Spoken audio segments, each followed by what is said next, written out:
galera! Existem várias pesquisas por aí sobre como a população brasileira se informa e o impacto das redes sociais é enorme.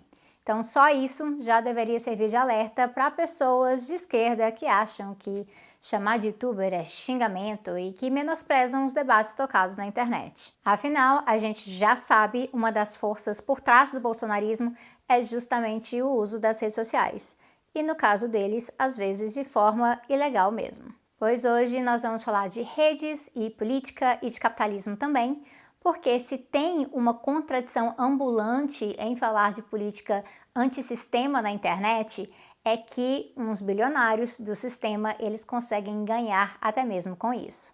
E quem trabalha aqui sabe disso.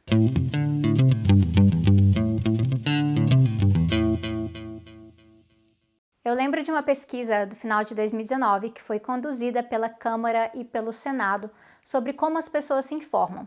79% dos entrevistados disseram receber suas notícias pelo WhatsApp. E aí a gente pode especular sobre o que significa notícia aí, porque não é necessariamente matéria jornalística, né?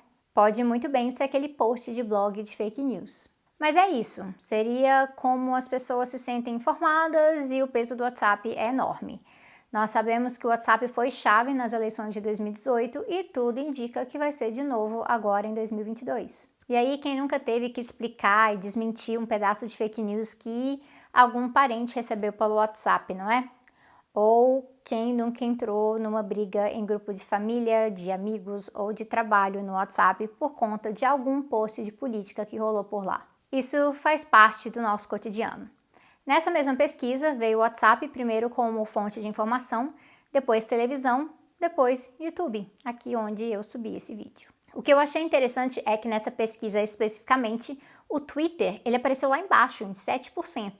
E o Twitter é uma rede em que rola muito debate político, mas realmente parece ser um pouco mais de nicho, apesar de que, de 2019 para 2022 a gente pode notar uma diferença já. A gente vê movimentações fortes em relação à propagação de fake news no Twitter, alguns perfis, algumas contas grandes que estão fazendo umas movimentações esquisitas. Tem muita coisa também relacionada ao Bolsonaro, sobre o que o Twitter fez com o Trump, mas a plataforma também dá selo de verificado para alguns perfis complicados aí. E o fato é que, assim como os grandes canais de televisão, todas essas plataformas aqui têm donos bilionários com interesses bilionários. As regras muitas vezes são obscuras e ninguém aqui tem garantia que, olha, fiz um trabalho sério numa dessas plataformas, isso vai ser absolutamente preservado em caso de algum ataque. A gente não tem nem garantia que vídeo novo nosso vai ser entregue para inscrito que tem notificação ligada nem nada. Mas, por via das dúvidas, liguem a notificação mesmo assim. A questão é que sim, é muito mais fácil criar um conteúdo no YouTube da vida do que aparecer em televisão aberta, quem dirá ter um programa, né?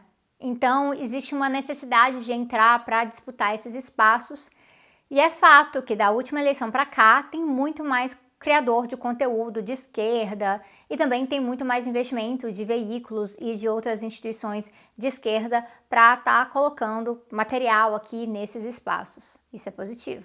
Ao mesmo tempo, por exemplo, o Instagram foi ficando cada vez mais comercial e a entrega de posts para as pessoas caiu muito. Tem muito criador de conteúdo reclamando disso. E é isso, porque aí o criador de conteúdo tem que ficar o tempo inteiro pedindo para as pessoas comentarem, para salvarem, para compartilharem e tudo mais, para ver se isso ajuda ali, com o infame algoritmo, para o algoritmo aprender a entregar os materiais daquela conta. O tal do algoritmo, ele rege o conteúdo que é entregue, mas, na realidade, a gente fala algoritmo, mas a gente nunca sabe exatamente o que está ali, o que está sendo determinado, como ele é feito. E ainda tem algumas outras coisas bizarras, como, por exemplo, quando você vai procurar um usuário na caixa de buscas. E normalmente você coloca as primeiras letras e aí completa, só que não. Nesse só aparece quando você digita até o final, até a última letra, porque ele some das sugestões. E aí esse é o tal do shadow ban. E ele é muito real para a criação de conteúdo de esquerda, porque a gente toca, sim, em conteúdos mais delicados. E a gente sabe que a rede ama uma polêmica de fofoca de famoso, ama uma baixaria, mas se é para falar de guerra civil, se é para falar de direitos reprodutivos das mulheres, aí não. A gente consome conteúdo por várias razões diferentes e aí inserir conteúdo político na rotina das pessoas também não é fácil. É algo sobre criação de hábitos mesmo. E aí quando o conteúdo vai na contramão do senso comum, é mais difícil ainda. Isso porque chegar na internet e comentar uma notícia qualquer, isso é muito fácil. Chegar na internet e fornecer ferramentas para as pessoas aprenderem a interpretar as notícias por si mesmas, isso já é muito mais difícil. E aí nós somamos isso a um cenário em que a direita domina muito mais a comunicação, coloca muito mais grana, coloca muito mais estrutura e o negócio fica mais tenso. E nisso eu não tô falando só de canal explicitamente de direita não, eu tô falando de como as ideias se reproduzem mesmo nos contextos diversos. Então também pode ser canal de coach famoso, ou é de cantor que faz coro com ideias perigosas, e é sobre a normalização de coisas como a privatização, ou da lógica neoliberal empreendedora, ou das intervenções imperialistas na América Latina. Esses dias, curiosamente, apareceu um monte de gente me xingando no Instagram por conta da edição nova do Manifesto Comunista, que eu preparei, que tem um prefácio meu. Então até aí, normal, né, gente? Haters de direita, haters de esquerda, mais um dia comum na vida de Sabrina Fernandes. Mas o que me chamou a atenção foi o discurso pronto ao redor dos xingamentos que tinha a ver com uma mentira específica que foi contada pela pessoa lá que postou, que estava indignada com a publicação do manifesto e que essa galera seguia, né? E aí a gente vê, né, o pessoal simplesmente replicava sem parar para pensar, era quase que um copia e cola. E eu já vi isso acontecer várias vezes. Então tem uma lógica de comportamento aí. E aí imagina o trabalho que é para desfazer essas coisas na cabeça das pessoas. Não se desfaz anticomunismo respondendo uma pergunta raivosa e enviesada. Na verdade, não é nem pergunta legítima, nesse caso é só provocação. Então é um trabalho muito pesado esse de desfazer certas crenças, trazer pensamento crítico, estimular estudo, estimular perguntas melhores.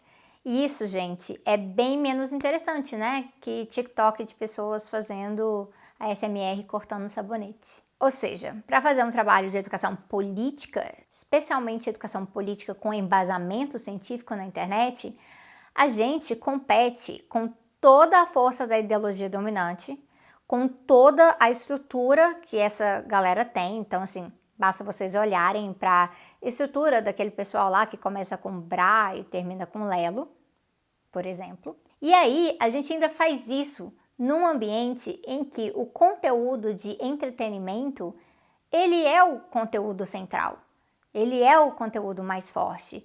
E as plataformas são muito mais orientadas nesse sentido para esse tipo de conteúdo do que para conteúdo educativo ou fazendo comentário político embasado. Então, o cenário em si ele já é complexo. Aí ele vai e ele piora porque quem já é de esquerda, ou pelo menos quem se vê como progressista, às vezes tem uma mania péssima. Então funciona assim, você vê um conteúdo que você concorda ou gosta e às vezes você deixa um like, talvez você comenta, talvez você manda para algum amigo seu. Mas agora você acabou de ver algo que te deixa muito indignado. Então você precisa contar para todo mundo que aquilo ali te deixou indignado. E aí você faz mais. Você comenta algo sobre isso e você manda para todos os amigos para eles ficarem indignados também, porque se eu vi, vocês também vão ver. E aí você dá retweet no Twitter para alertar todo mundo sobre esse absurdo. E aí depois você comenta na mesa de jantar o tanto que você ficou enfurecido. Diferença de energia, né? Mas é isso. Quem nunca, né? Até eu. Só que nessa lógica, a gente engaja com o conteúdo do oponente o tempo todo. E aí, uma hora, esse conteúdo chega para pessoas que não vão ver a sua ressalva de nossa, mas que absurdo, ou confiar na sua ressalva. Pode chegar para pessoas que até concordavam um pouco com aquele absurdo e agora vão se engajar mais. Ainda mais porque se tiver uma lógica de treta, né, aí que o pessoal toma lado mesmo. É estranho, mas é assim. Eu acho que vocês já entenderam aonde que eu quero chegar. Esse comportamento, quando o assunto é política, ele é um comportamento absolutamente contraprodutivo para a gente. A gente acaba ajudando o conteúdo que nós discordamos a chegar mais longe.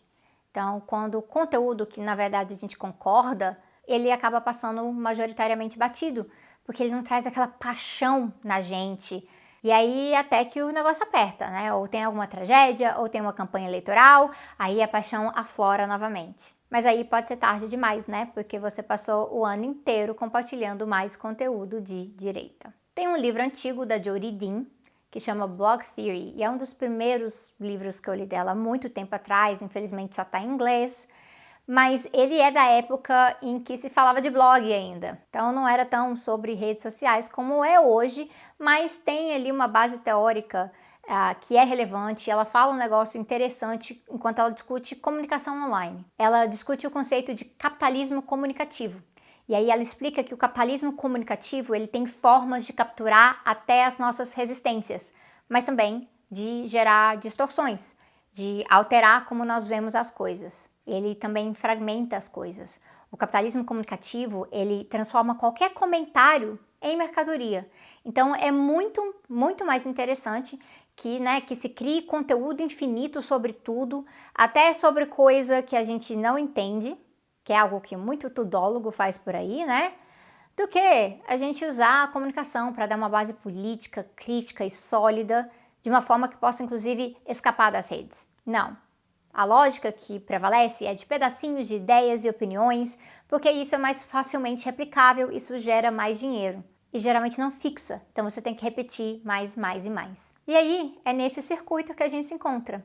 E, infelizmente, como público, e eu incluso aqui como público, nós ainda usamos isso muito mal. Então, vamos pensar com muito cuidado sobre como nós engajamos, com quem engajamos, onde a gente coloca a nossa energia, os nossos objetivos, se você está impulsionando mais o perfil de direita do que o de esquerda. O jogo favorece o que é mais vendável e não o que vai fazer diferença para a construção de alternativas. Então, é o nosso papel ser sujeitos ativos nesse processo, se a gente usa as redes. E aí isso implica até mesmo em superar também um pouco o narcisismo das pequenas diferenças que rodeiam o sectarismo na esquerda. Nós temos que pensar mais amplamente aqui. Mesmo que você discorde um pouquinho, talvez seja melhor do que compartilhar aquilo que você discorda 100%. E diante desse contexto, é meio esquisito falar disso agora, mas deixa aí o seu comentário, a sua curtida, liga o seu sininho, se inscreva, todas essas coisas, e eu vejo vocês em breve.